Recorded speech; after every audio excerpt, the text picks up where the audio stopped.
Right friends, welcome back to capsule number 2. This is about Russia-India bilateral summit. Recently 17th Russia-India bilateral summit was held, and this series was started in the year 2000.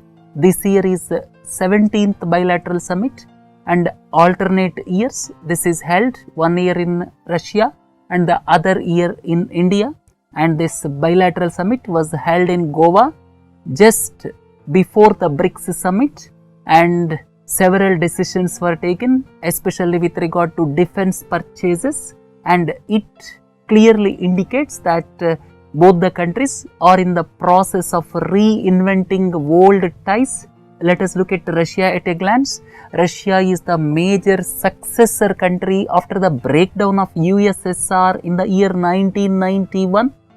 Prior to 1991, the world was bipolar, one side headed by America and the other side headed by USSR, till the breakdown of USSR in 1991, and now Russia is the successor country after the breakdown of USSR. And please don't forget, this Russia is the largest country in the world by area, and area is almost 1,70,000 square kilometers, much bigger than any other country, and population is just 14 crores, and it has international borders with 14 countries and maritime border with 2 sovereign countries. Total, it has got international border with 16 sovereign nations, land boundary with 14 sovereign nations, and maritime boundary with 2 nations. They are United States of America and Japan. Capital is Moscow, and the currency is ruble, and it followed socialistic pattern, and most of its features at present also socialistic pattern. Most of the establishments are in government sector, like Rosneft. These are all in public sector. Then country has got substantial petroleum reserves, that is the one side, and the other part is country developed mastery over the defense production, and nominal GDP is around $1.1 trillion, and our GDP is around $2 trillion, please don't forget. And the country has got relatively high human development index at 0.798. And having learned this, let us learn something about the Russia and the world in recent times. And the then USSR maintained a socialistic pattern, and its friends in those days included most of the East European nations. And now socialistic pattern of governance is not the feature in many countries, hence countries supporting Russia reduced drastically after 1991. And another unpalatable aspect for Russia is NATO, North Atlantic Treaty Organization, military grouping of countries led by United States of America, is expanding its reach towards East European countries, almost up to the backyard of Russia. That is not palatable for Russia. And after the annexation of Crimea region in Ukraine by Russia, Western countries are not happy, and they imposed sanctions against Russia, and because of this Russia is now tilting towards China. And not only that, it is looking for new friends like Pakistan. Please don't forget, Pakistan was a Cold War enemy of the then USSR. And the other important aspect is Russia conducted joint naval exercises with China in South China Sea, and with regard to South China Sea dispute, the stand of Russia is countries should settle the issues amicably and mutually. Another important aspect is Russia-China natural gas pipeline is under finalization, and overall, Russia is inching towards China, it appears. And sometime back, Russia entered Syria, already fractured Syria, Russia is the latest entrant, and Russia is supporting the government forces led by Bashar al-Assad, and whereas rebels are supported by the Western countries along with Saudi Arabia and other Sunni group of countries. So the entry of Russia to Syria almost tilted the balance in favor of the government, and at the same time, recently it conducted joint military exercises with Pakistan, which was the Cold War enemy, and it indicates that it is looking at new fronts basically to expand cooperation in energy and defense matters. As I have already told you, Russia has got substantial petroleum reserves. Not only that, Russia has gained mastery over defense production. And now let us look at Russia and India. Russia, the then USSR, as I have already told you, followed the socialistic pattern, and our first Prime Minister, Jawaharlal Nehru, has got socialist bias. That's why both the nations became natural friends. And at the same time, as I have already told you previously, India followed the policy of non-alignment. India was one of the founding members of non-alignment. But even then, India, in times of need, knocked at the doors of Moscow during the first 40 to 50 years after independence. And Russia used to be the largest defense equipment supplier to India, but they reduced substantially in recent times, and India is procuring more and more defense equipment from countries like France, United States of America. And recently, government signed an agreement for procurement of 36 Rafale fighter jets from France. This is a case in point. And after 2000, India tilted towards United States of America, and recent signing of Logistics Exchange Memorandum of Agreement by India with the United States of America is a case in point. If you look at other aspects, the bond between India and the United States of America further strengthened after the present government headed by Narendra Modi came to power, and recent military exercises between Russia and Pakistan are not palatable for India, as Pakistan is strongly believed to be behind cross-border terrorism, and India developed strong linkages in energy sector with Russia. Recently, Indian firms acquired Russian oil fields from Rosneft, and at the same time, please don't forget, Russia is behind the construction of Kudankulam nuclear power project, and recently second unit was also commissioned, and foundation stone was laid for third and fourth units at Kudankulam. And this shows energy ties are quite strong between both the countries, but the trade and investment relations are not up to the mark, and this needs improvement. This is all about Russia and India in recent times, and if you look at the salient features of 17th Russia-India bilateral summit, altogether 16 agreements or memorandum of understandings are signed, and more emphasis is on defense procurement. And this indicates two important points. One is, India tried to ward off the impression that delay is the common feature in defense matters.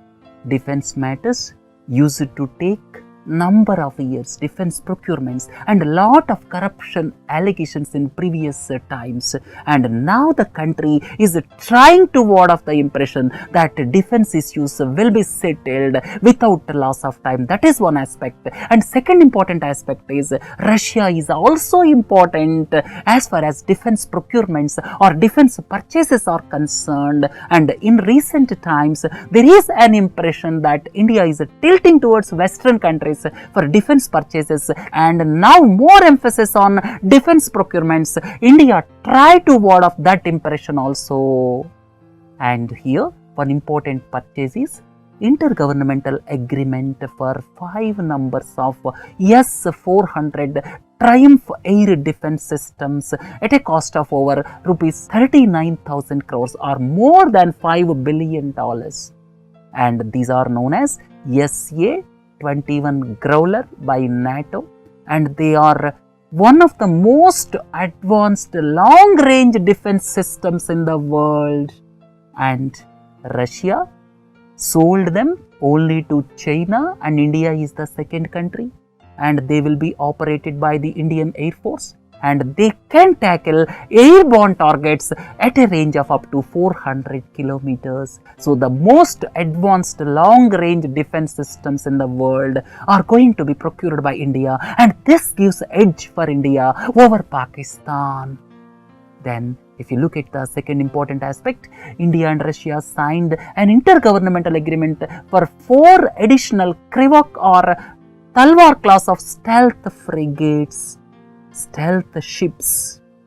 Basically, stealth means it is not easy to detect.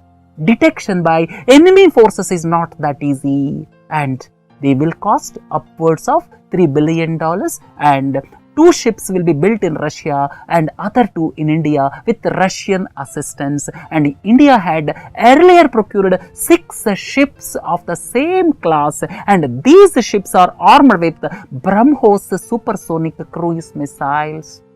And BrahMos missiles is the joint venture between India and Russia. Please don't forget. Look into the third important defense procurement. Hindustan Aeronautics Limited and Rosneft State Corporation signed a pact worth around $1 billion to set up a joint venture that will make at least 200 Kamo 226T utility helicopters in India. They are capable of operating at 20,000 feet, and basically they will help to maintain the forward posts in Siachen Glacier. And they will replace the age-old Cheetah and Chetak fleets, and HAL will have 50.5% shareholding. And other aspects, India and Russia signed an agreement on information security. It is aimed at countering terrorism, drug trafficking and other illegal cross-border activities, and both the countries agreed for establishment of ministerial level military industrial conference to identify new projects and resolve pending issues, and at the same time for sharing of cutting edge technologies. A science and technology commission to facilitate development and sharing of cutting edge technologies is also agreed upon. Then if you look at other aspects, both the leaders dedicated to the nation second unit of Kudankulam atomic power plant, and foundation stone for 2 more units was also laid. That is one important aspect. Then Russian Direct Investment Fund will work with Indian fund to invest $1 billion. Here this RDIF and NIIF will invest each up to $500 million in the joint fund to take care of infrastructural needs. And another important aspect is a consortium led by Russian oil major Rosneft.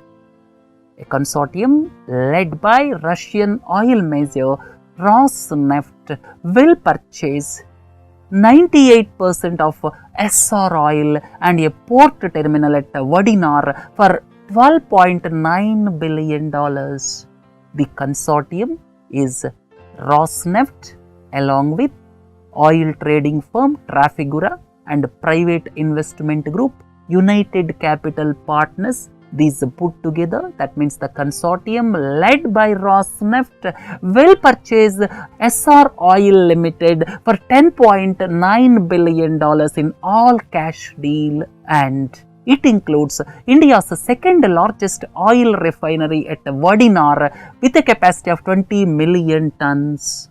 So this is one aspect, and another aspect is $2 billion will be paid for the port terminal at Vadinar that feeds the refinery. So SR Oil along with its refinery will be sold for $10.9 billion, and at the same time this Vadinar port terminal will be sold for $2 billion.